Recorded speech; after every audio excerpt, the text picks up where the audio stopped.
Você sabia que teve um jogo da seleção brasileira que não terminou por causa de falta de luz?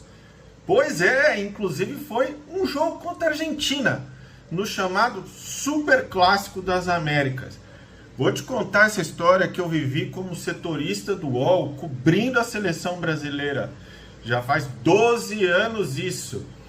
Inclusive, foi um jogo que não acabou porque o estádio escolhido para a partida, que fica na cidade de Resistência, a quase 1.000 quilômetros de Buenos Aires, o estádio simplesmente teve 4 quedas de luz durante o jogo.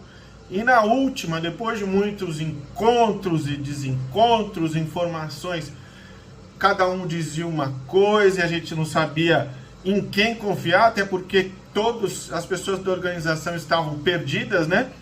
Enfim, decidiram interromper o jogo e, inclusive, o troféu, né, que é dado, afinal de contas, o Super Clássico das Américas é um jogo no Brasil e um jogo na Argentina, geralmente. O jogo no Brasil, o Brasil tinha vencido e o jogo da Argentina não terminou. O Brasil, inclusive, quis essa taça. Eles acabaram achando uma solução, encaixando uma data um mês depois. O jogo foi disputado em La Bombonera, o Brasil perdeu o jogo, ganhou os pênaltis e ficou com a taça. Mas voltando à confusão de Resistência, posso dizer que somos os heróis da Resistência, afinal de contas, com o perdão do trocadilho, foi muito difícil cobrir esse jogo. Não só cobrir esse jogo e dar a informação correta, afinal de contas, tinham muitas informações desencontradas, né? O que aconteceu que quando houve o primeiro apagão, o Paulo Passos, hoje na Folha, mas foi meu colega de cobertura no UOL, saiu para apurar e eu fiquei com o relato da partida.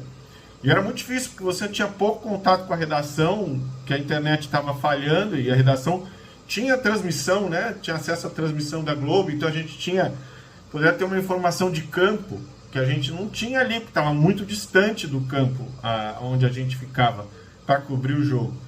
Então foi uma tarefa difícil que continuou sendo difícil, porque no pós-jogo as entrevistas foram feitas de forma muito rápida, porque o Brasil tinha fretado um voo e queria voltar o quanto antes.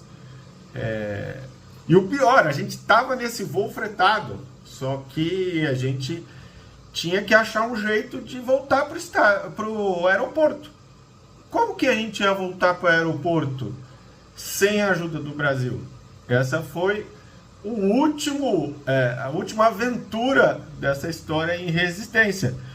E para te falar a verdade, foi um sufoco, porque se a polícia local não ajudasse a gente saiu do estádio procurando um táxi a esmo, e aí a polícia parou algo que era parecido com táxi e explicamos a nossa situação e eles nos deixaram no aeroporto, graças a Deus, a tempo, porque senão ia ser um perrengue sair de lá, porque é óbvio que a seleção brasileira não ia ficar esperando 2 jornalistas do UOL para entrar no voo, né? Ainda mais porque a gente não tinha dificuldade de contato também.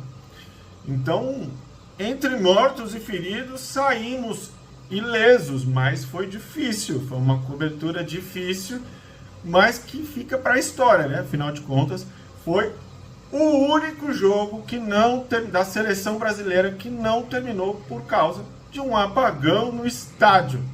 Valeu?